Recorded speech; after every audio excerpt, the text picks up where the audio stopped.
నమస్కారం. ముందుగా హెడ్లైన్స్ చూద్దాం.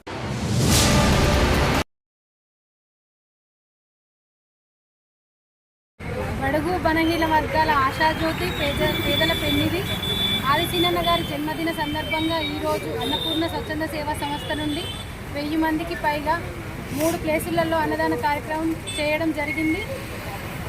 తిప్పపురం బస్టాండ్, రాజన్న ఆలయం ముందు, చెక్కపల్లి బస్టాండ్ 3 ప్లేసులలో అన్నదాన కార్యక్రమం నిర్వహించడం జరిగింది. అలాగే సీనన్న గారికి హృదయపూర్వక జన్మదిన శుభాకాంక్షలు తెలియజేస్తున్నాను.